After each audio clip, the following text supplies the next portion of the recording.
All right, folks, welcome. This is Passion TV Liberia, and for the past weeks, there have been serious back and forth as it relates to floods in some part of Monrovia, and specifically, today we are in the Gardnersville community that has to do with the Plankview community and that of Town Hall community, where over the past times there have been serious confrontations between community dwellers since the flooding of homes, allegedly done by the blockage of the main waterways. And so today we are in conversation with the youth chair, beginning with the youth chair of the Plankview community. Welcome, sir. Thank And you. tell us your name as well. Thank you very much. I'm Derek B. Corty. All right, so let's look at the situation that have been unfolding with your community dwellers. You care to tell us about the flooding? Well, we want to say thank you again for taking off your time to be with us. This is a new leadership, just taking over from past leadership. Those past leadership were just in acting. And this is the first elected officers within the Plainfield community. So when we took over in May, we had the election in May 1, and we were sent into office June 25th, and we encountered a series of problems. And one of the biggest problems we encountered was a flood that took place in July 10 to the 18th, where people started to place call to us. We need rescue from the community team, and we went as far as going from Block E to Block A. And then there were so many areas that were flooded.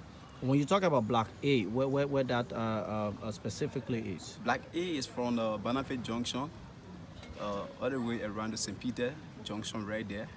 There's a bridge between Block A and Block C. In between there, there's a little bridge there. Yeah, it's a crossing bridge. It's a footbridge, so and that bridge is not too guaranteed. And even everyone that was around that area, even the block leader Edward, he was also affected with the entire team on our side. He was literally right near the waterway. Now, tell us what actually led, because I've been told that that this is the first of a kind in this part of Montserrado, to receive such a huge number of homes overflowed. So now tell us what led to that from your own investigation as community officials. Actually, when we got on the scene, people, excuse me, when we got on the scene, the community dweller told us that this is the first time of a camp. And then we asked, so why is the way forward? What happening? And they told us that one Cleopatra coming, Boacat, she built a fence in between March. And the fence she built, it was right on the way of the water. So it blocked the entire water. So at the end of that particular process, what happened? The homes that were right near her got flooded. So they began to raise alarm. And while we were on our tour that same day, I even got late for service. We were on our tour that same day, and we met with the chairman from Town Hall Committee in person of Mr. Bestman. And we had a talk. So we went there to rescue our own people, because we felt that they were already being guilty of the water flowing all in their bedroom, their mattresses. Now let's look at this from the standpoint where prior to the construction of the fence, taking into consideration that path is the waterway. Were there any engagement prior to the construction of the fence to prohibit the construction? Well, when the construction started, the people that lived around there, the community dweller, told this lady that the place that you're about to build is a waterway. So when you do it, you will affect more people at the back of the fence. So in that process, they didn't listen because she's somebody who is very arrogant, and will not listen because she feels that she work with the president, she can do anything, to just do such a thing like that. So when she constructed the fence in March, the rain season came. And when the rainy season came, what happened? Everywhere got flooded. You understand? So we took the complaint to EPA after she sued us and told the people that there was basement who gave authorization to break the fence by the boss. And then we took her to EPA. We said, EPA, come and see the situation here. And EPA told us in the 3 occasions they came and they get a fat funding. And they said, So what was embedded within the EPA fact findings? EPA sent a first team, and the first team came. They observed the fence, and they said, I don't think that the person that built the fence really mean good for the community. So we're going to take the first communication to our bosses. And when they carry the communication to our bosses, they summon us to EPA office. And then we got there, and then we had a discussion, and the boss said, no, since there is a complicated issue, I'm not sending to go on a fee. So when he came, we toured the entire community from where the water started. And when we got to the fence, he got broken down. So when the next time we went to the EPA's office, he told us, he said, there are 3 recommendations that are going to provide for the community. 1, the community dwellers should put together and see how they can clean the drainage 5 feet, 6 feet. 2, he said that the community should produce awareness to see how best people should stop chunking garbage within the water. Because when it fall in the waterway, the water will sweep it out. 3, she said, the lady in questions, Cleopatra coming, built on the alley. So for the safety of the community and the safety of the house that she built, she must cut the fence at least like 3 to 4 feet to the septic tank. It will help almost everybody. Meaning taking the fence from the waterways and taking it into her place, yeah. With where she built because the septic tank is in the fence. And so since then, have the recommendation from the EPA been adhered to by the lady Cleopatra in question? Yes, because we sat down in the office and we agreed, and EPA said within 2 weeks they were going to get back to us. So we are now been playing a call around the 2 communities to see how best we can get together and have a real consultation as to the balls that will be going in the hole to dig the drainage.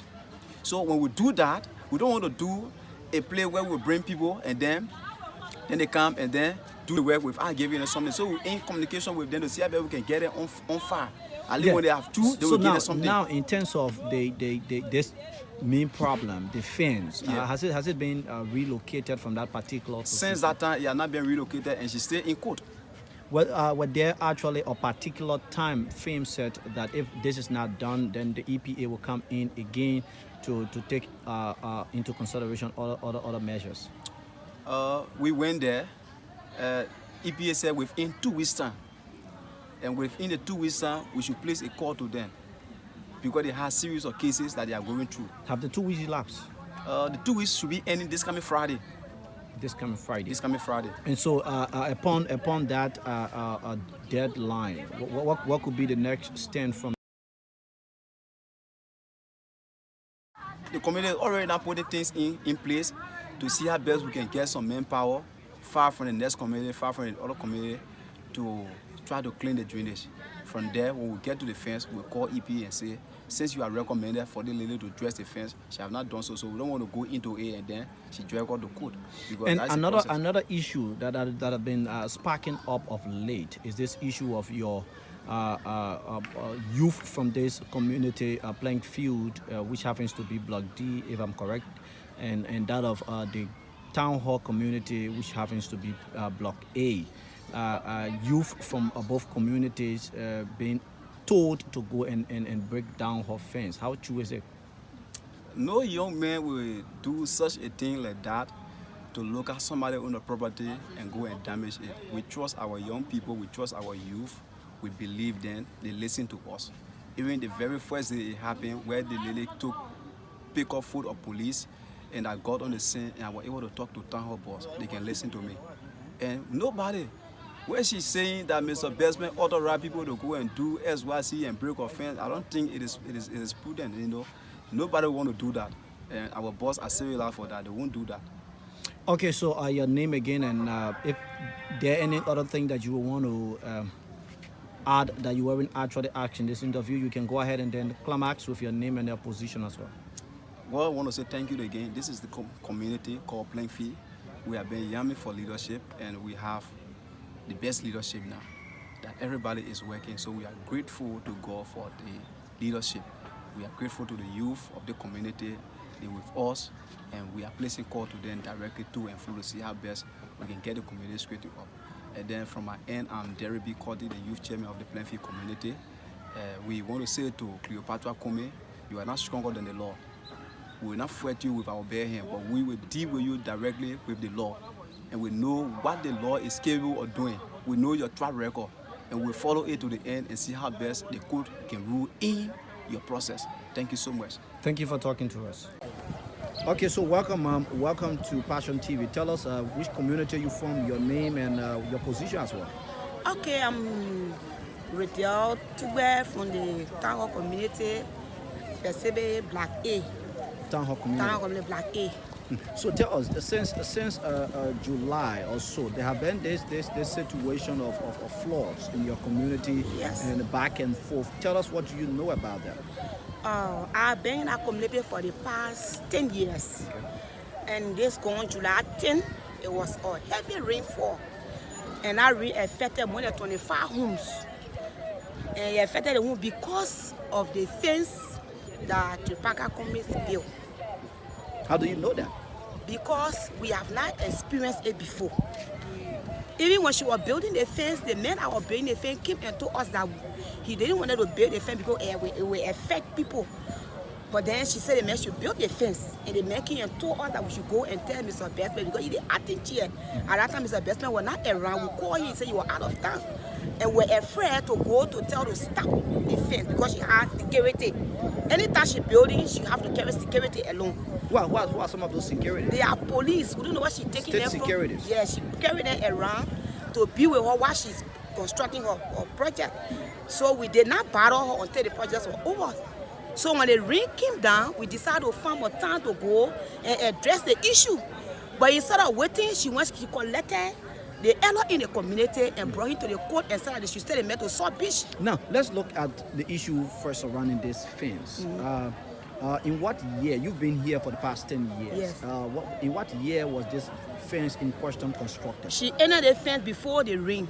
Because Because last year rain, at that time she had not built the fence. She had not build a fence in the drainage, in the waterway. But after she completed the first rainfall that came. So this fence was constructed. It was completed in dry season. Yes, it was completed dry season. Okay. So the July 10 rain was one of the highest rain that we got. Because it rained for almost a week. So were there other means in engaging her, talking to her in order to have this fence now constructed because of the situation? And we don't have means addressing because Kilo had been a lady that had been putting the community in fear. Even the first thing that she did when EDC brought a pole to get us scoring, she said that EDC should not build a pole to where they wanted to build it. According to EDC, they said, but this pole, it should be built here. She said, no, it was not the place. And EDC carry the pole back into the community, but because of Cleo, you will not be able to get quarry for, and they carry the pole. So she had been so much, you don't handle so easy. now I'm told that EPA was involved. Yes. And were you part of the team? If yes, what was some of the information you gathered from EPA thus far? We went to EPA. We care because we could not handle her. We went to EPA to come make it clear for us. When we went to EPA sent the first group of people and they carried a report. From there, the head came. When he came, he realized that it was the fence that did the water flow, for which the people scattered. So EPA told them they give her 2 weeks to demolish the fence. Now have the 2 weeks elapsed? This coming Tuesday, the 2 will be completed. Where does the community stand on days if the 2 weeks elapse and this fence is not demolished? We'll go back to the EPA to inform them because they already came and saw it that it was the fence for which to tell us that because they said they gave us 2 alternatives. They said if she doesn't break it, they themselves will come and break it. How do you feel as a community dweller with this situation of fence being constructed on the waterway, where a couple of homes are being affected, and as we speak, your eminent resident of your community and that of the Clio is in court back and forth with this situation? How do you feel? For me, I feel so bad and I feel so good because when you live in a community where people have to be ain't no flexible with the community people, but Clears don't want to be flexible. In fact, the one of the reasons too that we are afraid is that Cleo has moved from in the community. She only constructing her building, but anytime she go in the country, she will carry security. Even she got a problem of taking pictures for our community children. She got people, she got some of our community boys in her picture.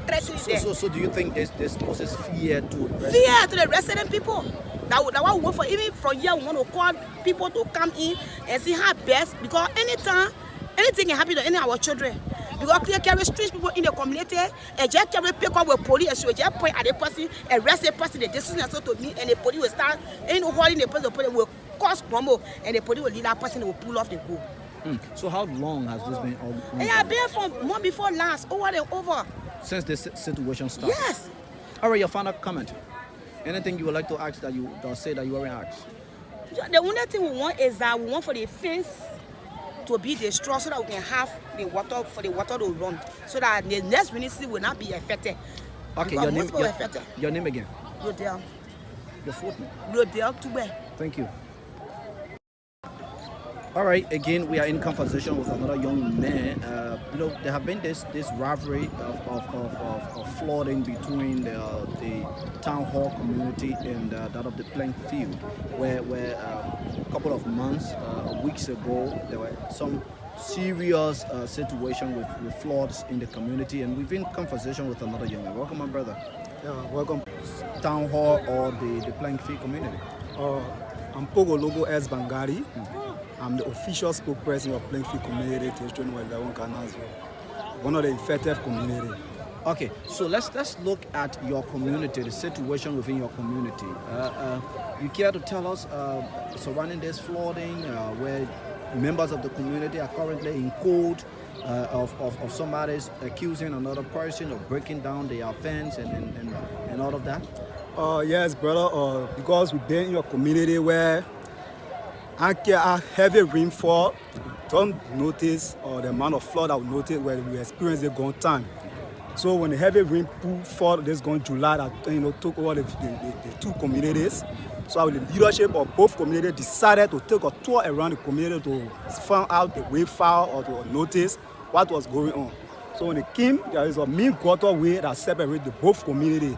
We set a boundary between the town hall and the Plainfield community. Okay. So right in between there, with the both leadership got there, they noticed that female Cleopatra Cummings, who is one of the protocol to President Weah, she intentionally built a gigantic fence right where the bridge is crossing, right in the swamp there.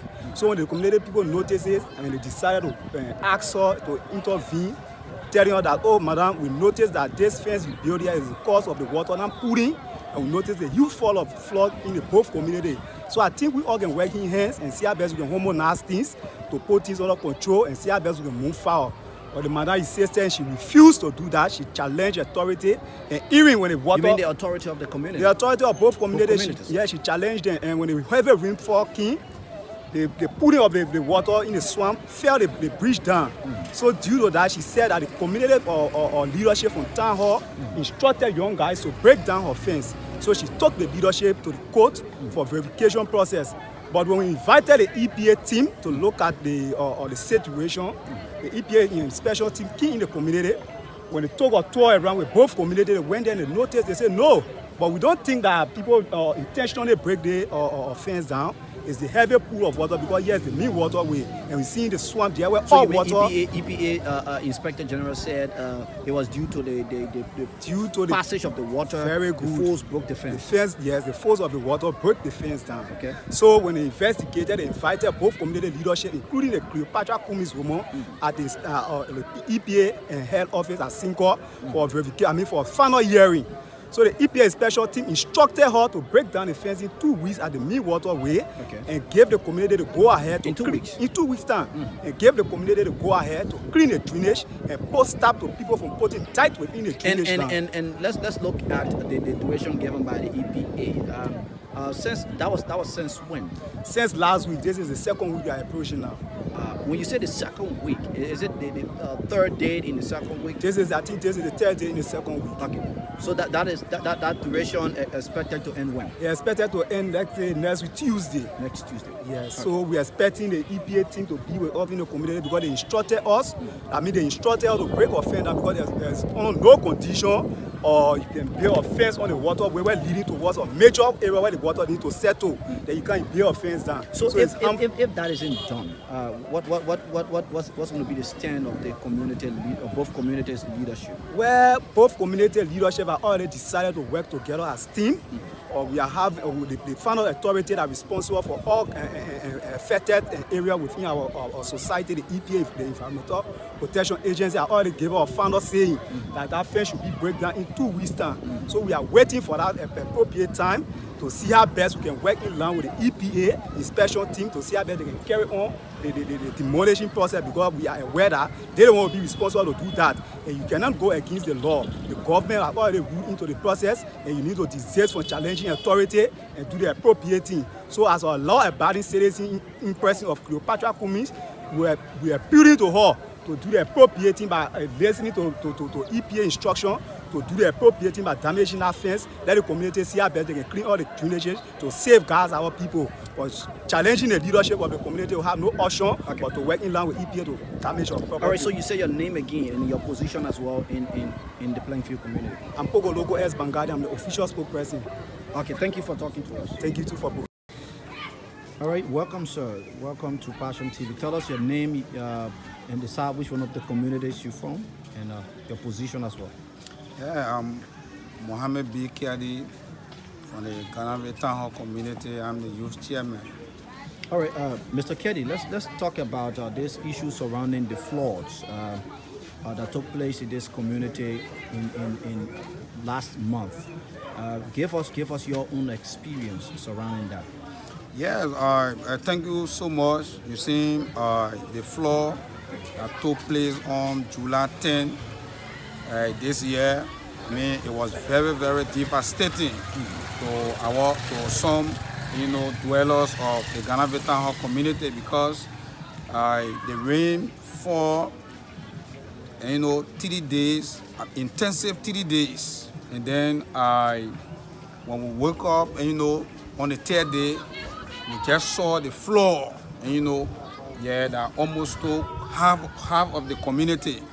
So then we decided to actually, call some stakeholders within the community. When some of the area council members came around, they observed the floor. What actually led to the floor from all indications? Yeah, the floor, because this is the first time happening in our community. You see, our lady who work with the executive mansion, they call her Cleopatra Cummings. She is the deputy aide to the deputy protocol aide. Yeah, she bought a spot in a swamp, an alley, and a drainage. So she started construction work, and community decided to tell her not to construct